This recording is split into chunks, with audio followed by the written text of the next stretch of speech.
Okay, so last time we looked at hypothesis testing. For today's lesson, go ahead and pause the video, but you're going to need to take the handout, one of the things that I either sent to you or you picked up from my mailbox, and it had these three things on them. We're going to use these in today's notes. So what I did is I just cut them apart so that you can, paste them into your notes.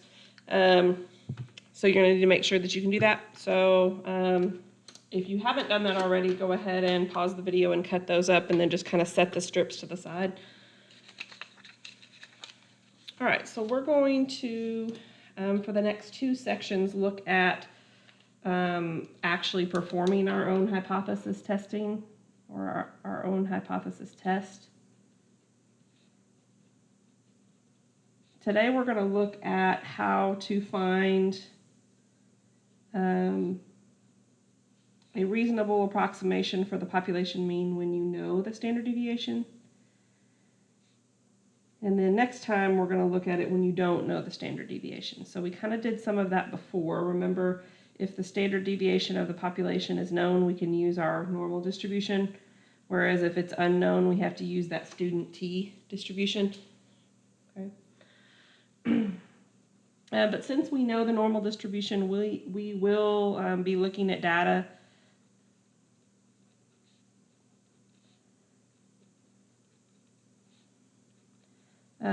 that can be approximated today. And again, next lesson we'll have to switch to the student t distribution instead of the normal distribution, using the degrees of freedom and stuff like that.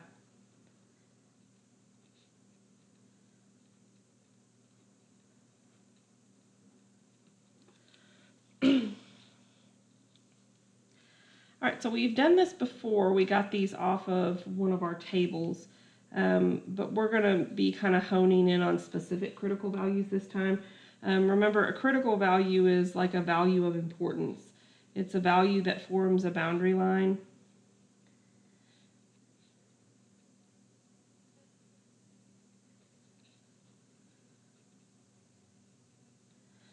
Between values that we would say are unusual and ones that are expected.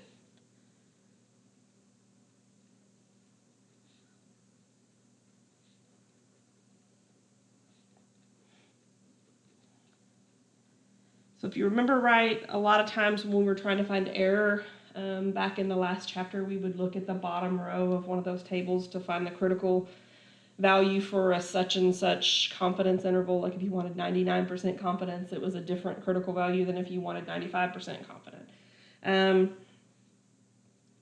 So just to kind of talk about that, let's kind of revisit the normal distribution curve. Okay, so if you wanted to be, quote, 90% confident, then you would consider the 90% values in the middle, okay? And then we would consider these values on either side to be unexpected or unusual. Now notice in this case, it's the outer 10% that's unexpected. Normally our threshold for unusual is 5%, but in this one it's 5% on either side. So this, by the way, would be a two-tailed kind of example. So basically for this example, visually, anything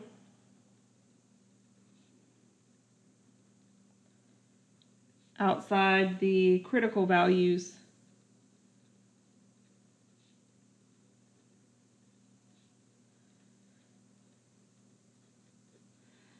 does not fall in the 90% confidence interval.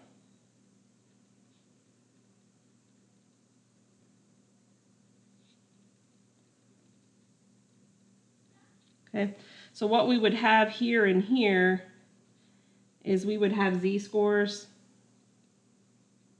So the z values are critical for this 90% confidence.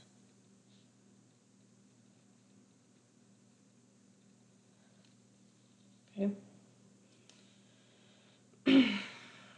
Also, we're going to be talking about z-score, so recall that the z-score formula for the mean of the sample, x bar is the mean of the sample, is going to be z equals that value minus the population mean, and then divided by sigma over the square root of n. Okay. So remember, we have a different denominator because we're finding the z-score for a mean, not just one value. It's a bunch of values. It's a sample of values.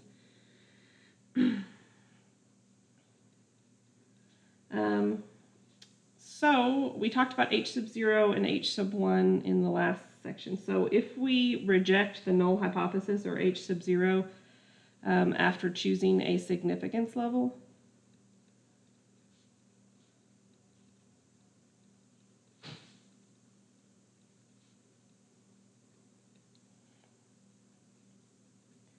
then basically we say that h sub 0 is not only rejected, but more specifically at that level. So we might say like h sub 0 is rejected at the 0.05 level if it's 5%, or it's rejected at the 0.01 level if it's 1%. So let's write out an example. So let's say that a 95% confidence interval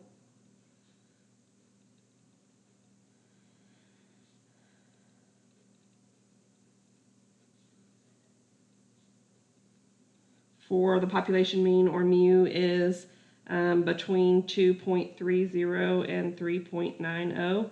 Okay, this was just on test 2, right? So this just means, make sure you know that this is an interval notation. It's between these two things. And let's say that h sub 0 is that mu is 1.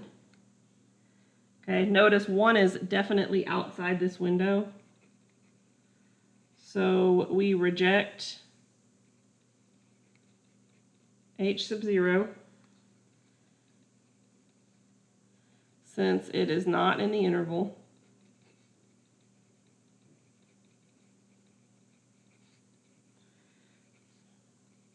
And this is what we would say about it. We would say that h sub 0 is rejected at the 0.05 level.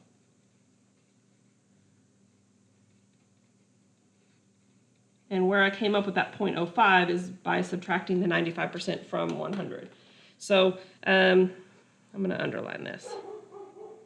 So h sub 0 is rejected at the 0.05 level. So in other words, 95% is what we expect, and the extra, or the outer area, is an extra 5%. We don't expect that necessarily. Okay, so here's where I want you to tape this in. Maybe you have room on that page. I didn't. Okay, so I want to actually talk about this and not just have you tape it in. So the critical values and what we reject is different depending on what test we have. So here, notice the unexpected area is to the left. Okay, so we're going to reject h sub 0 if our value is less than that negative z-score. Okay, notice here our value is greater than. Okay, so we're going to reject h sub 0 if our value is greater than that positive z-score. Okay, so this is a left-tailed test, and this is a right-tailed test. Literally, visually, that's what it looks like, right? Notice here, the area is divided into two pieces, both to the left and the right. So this is a two-tailed test. Okay, and we're going to reject h sub 0 if it's outside the z-score at all. In other words, if it's greater than the positive one, or if it's less than the negative one. Okay, and don't overthink this, but the reason this says z of sigma over 2 is because we're dividing the area in two. Okay.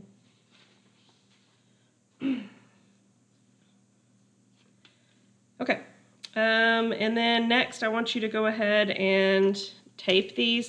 Now these are values that I wouldn't necessarily have had to give you, because actually you can find these in your table, but these are just really common critical values at different levels of significance, and it tells you either right-tailed, two-tailed, one-tailed. So again, you could get these values from table 8.2, but this is just kind of a quicker way to look.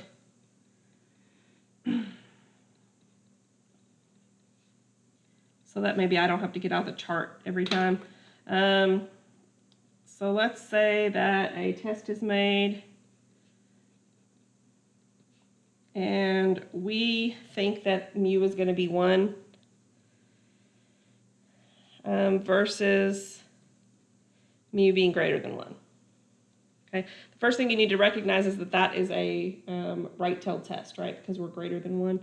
And let's say that the value of the test statistic is z equals 1.85. Okay. And so I want you to see if you can answer this level or these questions. Is h sub 0 rejected at the, technically it's not really an A, it's really an alpha. It's the Greek letter alpha, lowercase. So is it rejected at the 0.05 level? Okay, so I want you to look, since I gave it to you, I want you to look at table 9.1 above.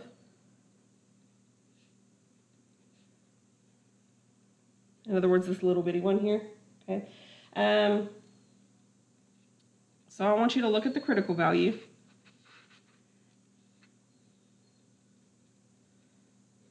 So notice the critical value, so you need to pay attention. It's a right-tailed test, and then the significance level that I asked you about was 0.05. So right-tailed and 0.05, the z value in question, or the critical number, is going to be 1.645.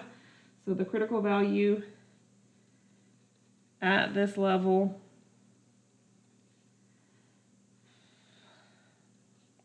for a right-tailed test is a z-score of 1.645. Okay, notice this time I said z sub alpha because I'm not dividing it by 2 because it's not on 2 sides, it's just on 1 side. So if you could draw a picture here if you wanted, but notice we're going to reject h sub 0 if the z value we're looking at is something greater than or equal to our significance level. Okay, and here we have 1.85, right? That's the value we're testing. Okay, that's our test statistic, and it is greater than or equal to that critical value of 1.65. Okay, so because it is, it means we reject h sub 0 at the 0.05 significance level. Okay, so I'm going to kind of circle that. If it would not have been greater than, okay, then we just would have not rejected it. Okay, so let's look at another one. So using the same information, is h sub 0 rejected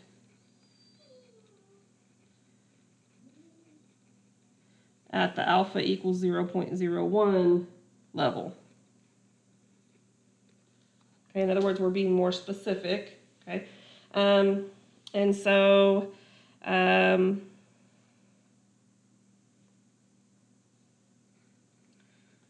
our critical value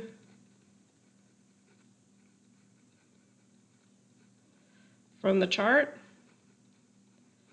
Okay, so again, we come back here, it's a one-tailed test, and we want 0.01 significance, so it's 2.326.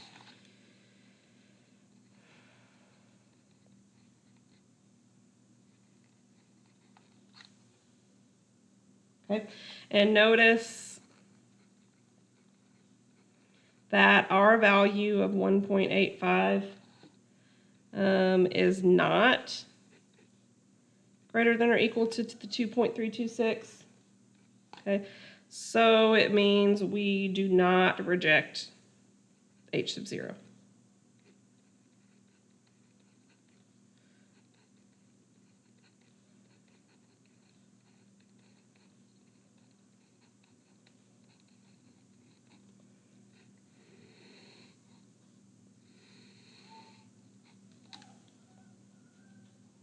Okay. Okay.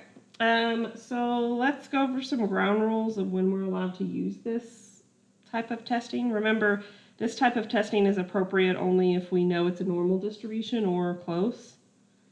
It's not appropriate for a student t-distribution. We'll talk about that later. So to use a hypothesis test for mu when sigma is known, we want to be sure of the following, and this is no, so I'm going to underline this. When we know sigma, then we need to be sure that number one, we have a simple random sample. Remember, that's from the beginning of the semester. That just means each item was equally likely to be chosen as the next.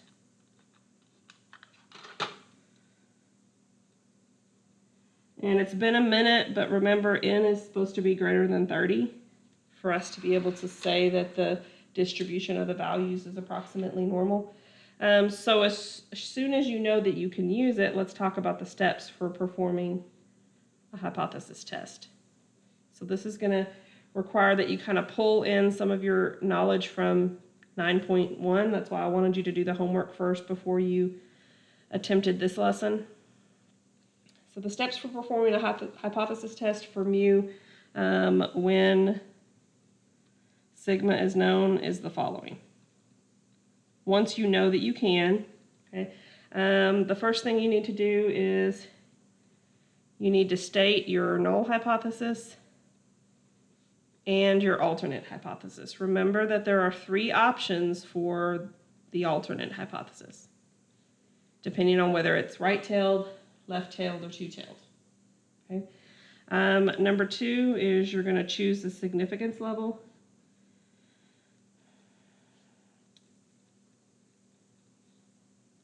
In other words, like, how confident do you want to be with your information? Is 95% confident appropriate for the data you're using, or do you want to be more sure? Do you want to be 99% confident?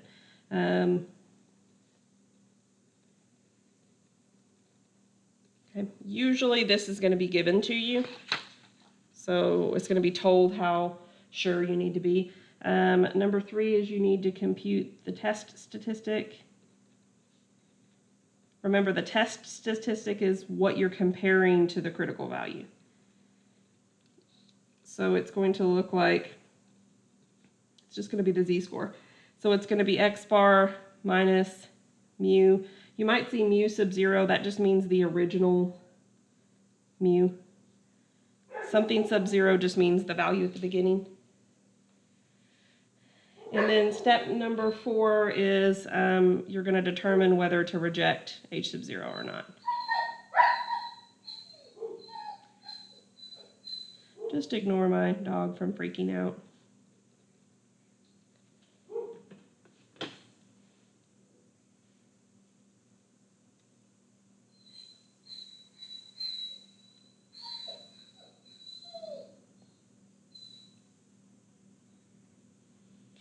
Okay, so let's look at some examples.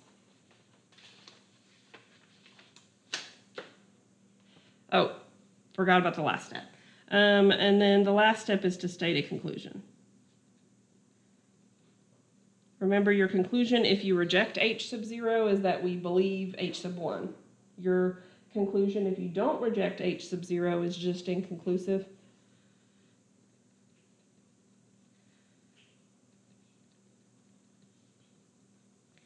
All right, so let's say this is the data you're given. Mu is 49.3, sigma is 12, n is 196, X bar is 50.5. And the significance level is 5.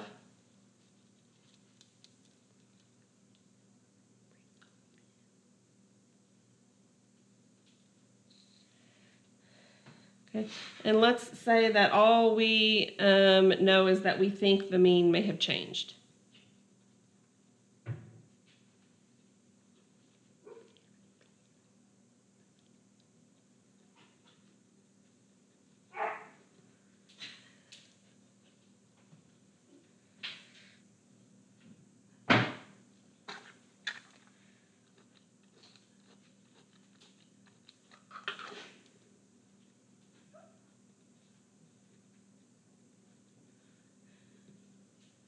Okay, so if it mentions something like the mean may have changed, we need to recognize that that means it's a two-tailed test. Okay, so that's going to come into play later when we try to get our significance, our critical values. All right, so step 1 is first we make sure, well, I guess step 0, before you can even jump in, you make sure that you actually can do it. Notice n is well above 30, so I think we're good there. So step 1 is going to be to find h sub 0 and the alternate. Okay, so remember, h sub 0 is always that mu equals something, and it's usually what we think mu is. We think mu is 49.5, but our alternate hypothesis is that mu is changed somehow. Okay, notice we did not equal 2 because it's a two-tailed test.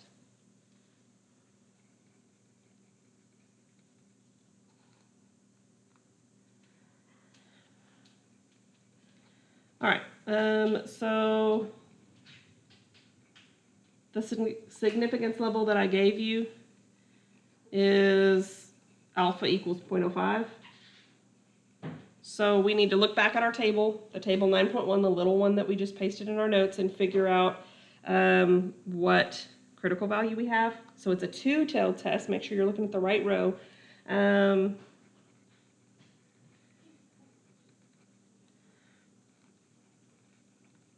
And we see that the critical value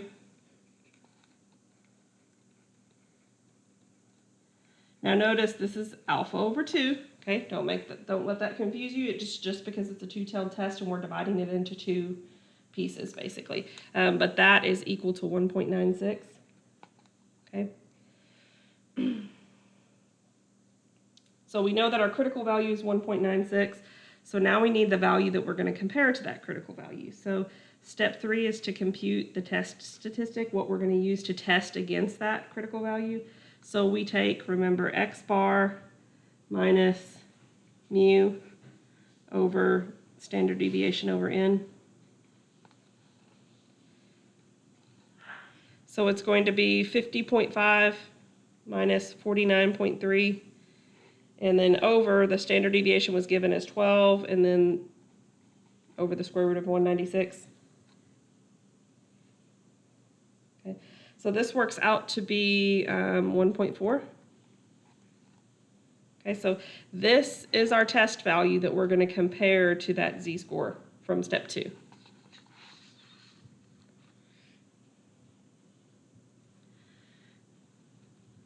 All right, so since we're still getting the hang of this, let's write down our thoughts here.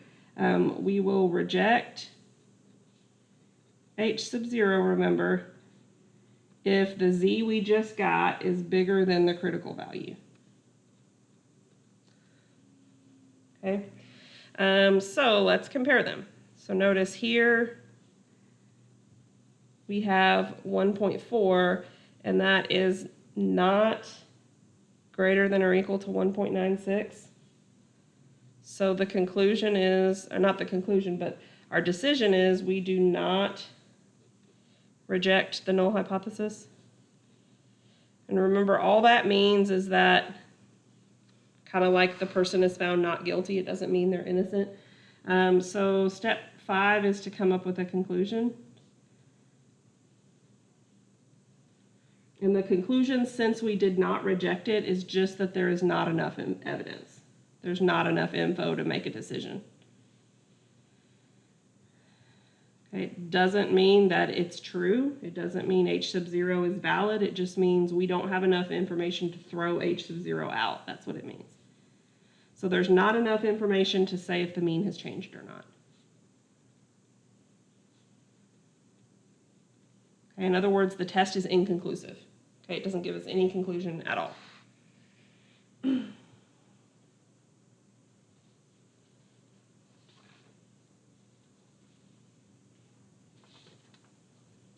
Okay, so that's probably my preferred way for you to decide whether or not you're going to keep a value or not.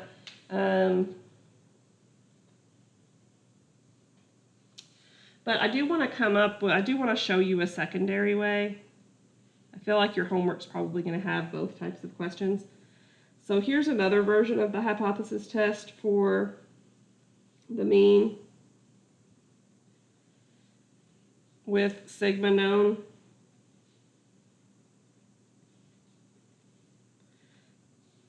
Using what's called the p-value method. P just stands for probability.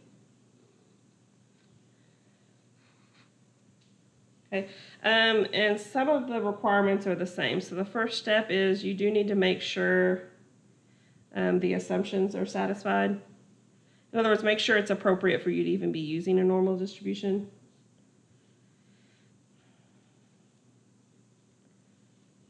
So just to recap, that means we have a simple random sample and n is bigger than 30.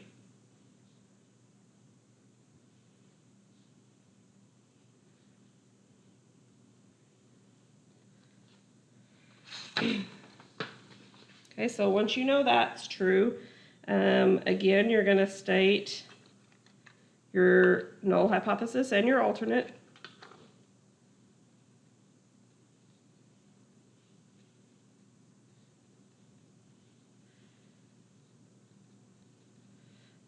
There are three options, remember, for H sub 1. Right-tailed, left-tailed, two-tailed, and that changes what your H sub 1 are. Step number 3 is to choose the significance level. So far, notice that it's the same as the previous method.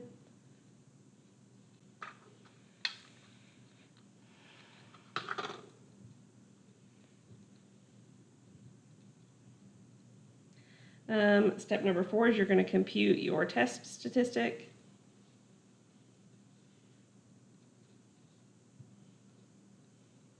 Value minus average over standard deviation divided by the square root of n.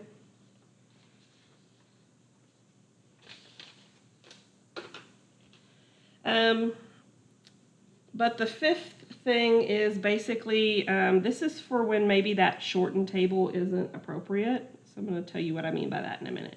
So now you're going to compute the p-value of the test statistic.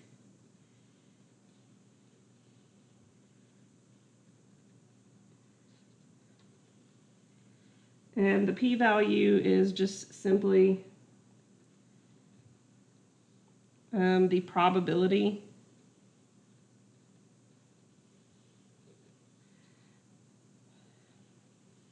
that a value will be outside the expected interval, or in other words, in a tail.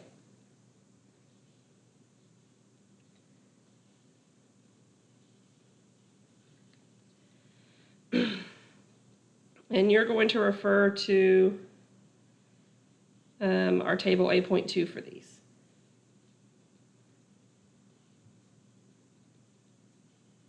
So if you don't have that table handy, table 8.2 is the first one that I gave you, the two-sided one. Then you need to go ahead and get that, and then we're going to go ahead and tape this into your notes here.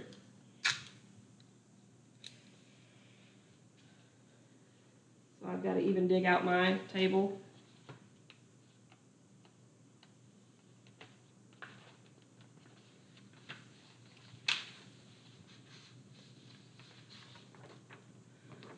So make sure you have this. Okay, we're going to be using it. Okay. So we actually have a couple more steps to this method, but I want to talk about this. So notice this is a left-tailed where the tail is to the left. This is a right-tailed, and this is a two-tailed.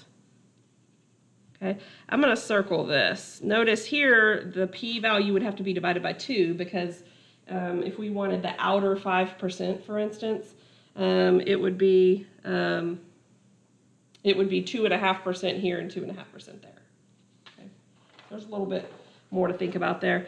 So then 6 and 7 are kind of the same as the last two steps in the previous one. We're going to reject h sub 0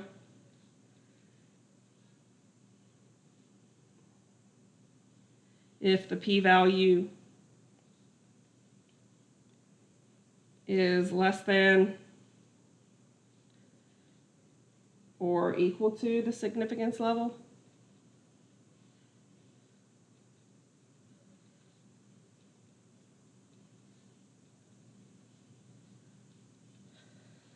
Okay. So in other words, if our significance level were 5% and p ended up being 4%, then it's inside the tail, so we would reject it. Okay. And then number 7 is we're going to state a conclusion.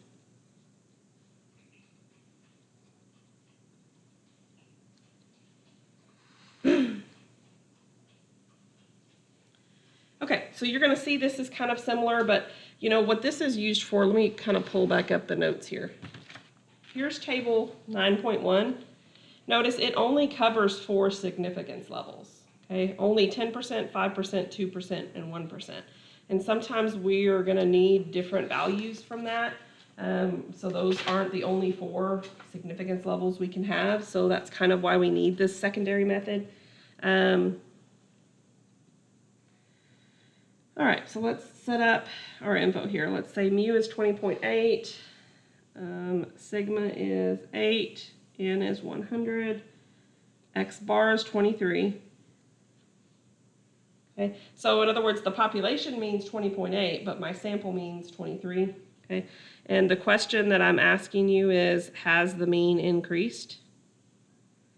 This is the answer I want you to give me. Okay, so the fact that we're asking if it increases is significant, so let's run through our method.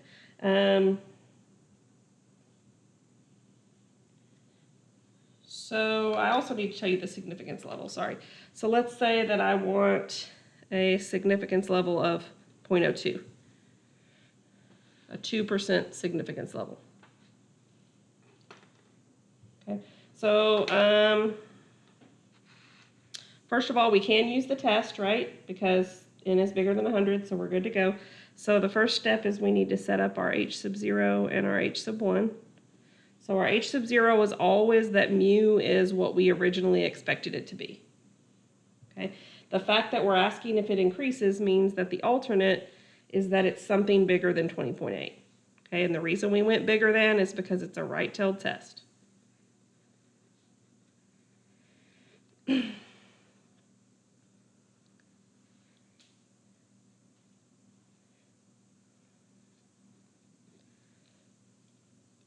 All right, so now we're going to compute the test statistic. So 23 is our sample mean minus population mean of 20.8 over 8 divided by square root of 100. And that equals 2.75. So this is the value that we're looking at. This is our test value. And so now we just need to find the value that compares to what we want. So you want to find the p-value from table 8.2. Okay. By the way, it's a right-tailed test. Remember, the table reads less than, not greater than. Okay. So we need to find 2.75. So remember, you find 2.7 and then you scroll your finger over to 0.05. But we're going to need to go 1 minus what we read from the chart, which is 0.003. Okay. So I'm going to circle this also. So now we're going to compare the two, right? So we're going to compare the p-value,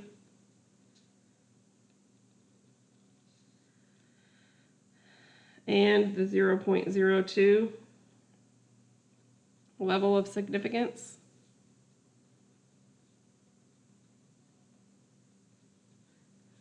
And we're going to state a conclusion after that. So notice that the p-value we got, okay, 0.003, is actually significantly less than 0.02. Okay, so what that means is that, in other words, anything outside of 2% we were going to reject, and this is well outside of 2%. Think about, like, on a number line, this is to the left of that, right? Like, it's smaller, in other words. So we reject h sub 0. Okay, so our conclusion then, if we reject h sub 0, is that the mean is likely more than 20.8.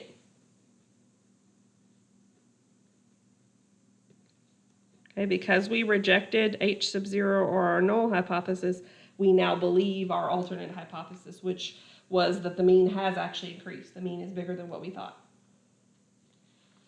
All right, so let's try a few more of those.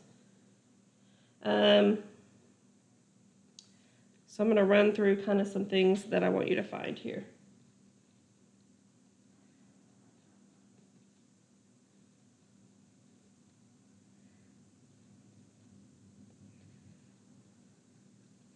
And the question we're trying to answer is, has the mean decreased?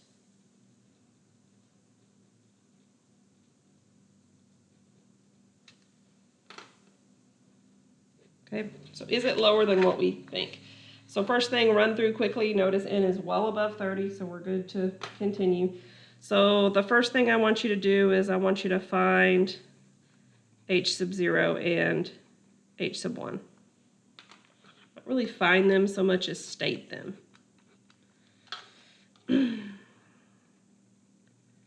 Okay, so remember, the null hypothesis is that, hey, we think the mean is 69.4. Okay, and the null, because we're going less than, is that it's something less than 69.4, because this is a left-tailed test based on the question I asked you.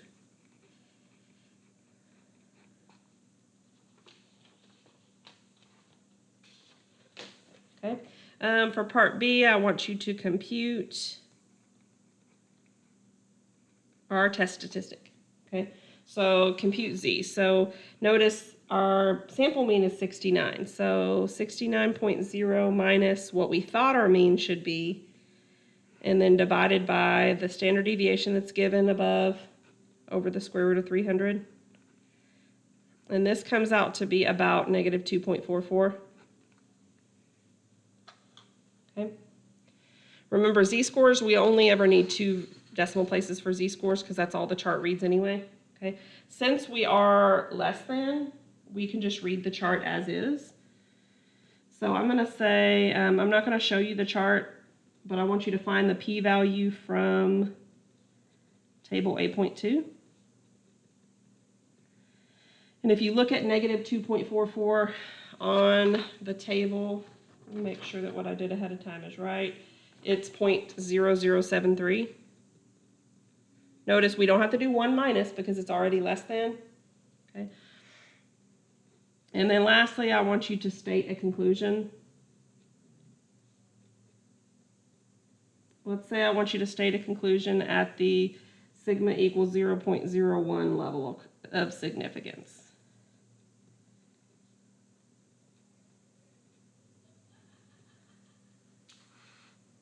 Okay, so before you can come up with a conclusion, you have to decide whether or not you're going to reject h sub 0 or not. So notice our p-value is 0.0073, and that is less than or equal to our significance level of 0.02. So that means we reject H sub 0. Okay, but our conclusion then, the conclusion takes a little step further than just, rejecting or not rejecting. The conclusion is the mean is likely less than 69.4. In other words, the mean has likely decreased.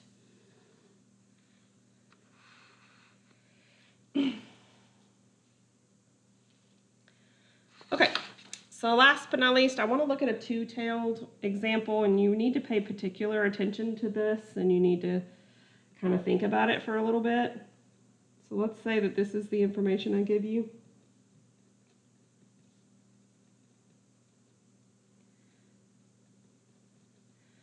And the question I ask you is the mean different than what we thought?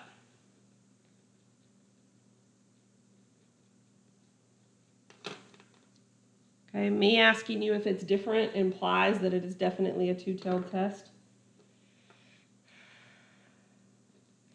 So for part A, I want you to state H sub 0 and H sub 1.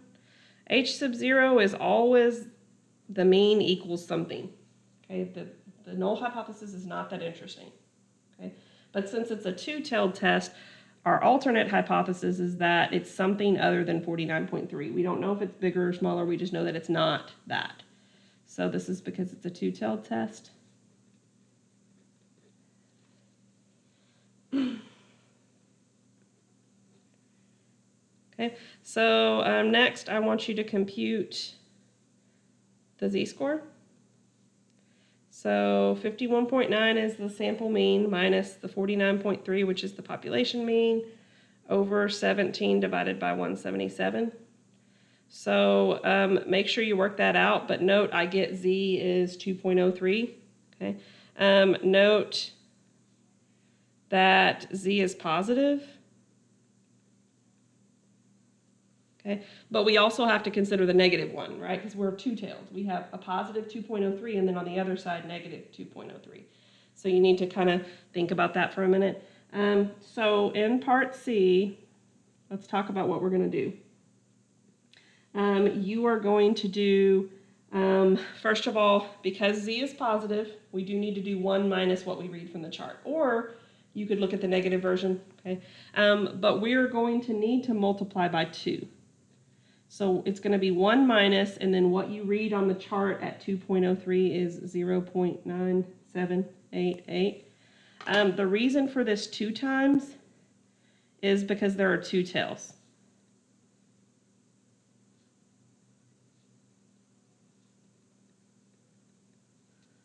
Okay, in other words, we're solving what would be on the right side because we have a positive z-score, but there's also a duplicate of it on the left side.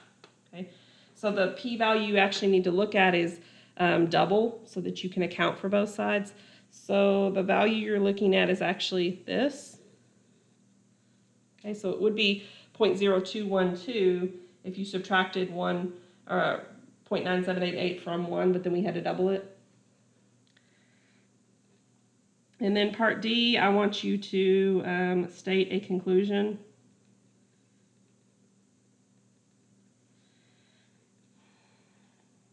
At the 0.01 significance level.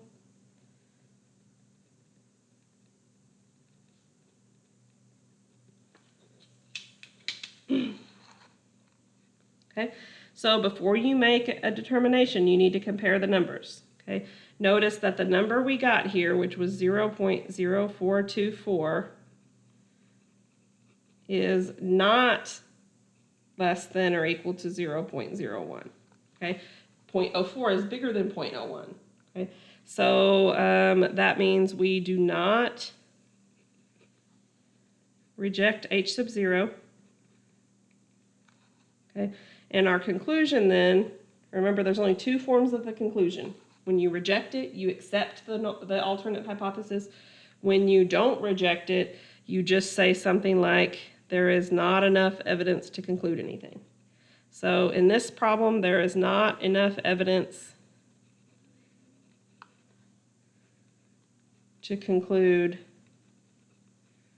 if H sub 0 has changed. So again, it's kind of like a not guilty verdict. Doesn't really mean innocent, just means there wasn't enough evidence to convict. Okay. So on this one, the really weird part is the fact that you have to double it. So you do need to pay attention to whether it's a one or two-tailed test. If it's a left-tailed test, you can read the chart as is. If it's a right-tailed test, you have to do 1 minus the value you read from the chart because it's greater than. And then if it's a two-tailed test, you have to double that p-value because it goes on either side. Okay, so it's like there was a 0.212 on the right side, which means there's a matching 0.0212 on the left side for a total of 0.0424. Okay. All right, so you should be able to do section 9.2, and then in the next section, we're going to go over the same topic, okay, same general thing. It's just that we're not going to know sigma now. Okay, so we're going to have to use, instead of our A.2 chart, we'll have to use our A.3 chart and degrees of freedom and that sort of thing.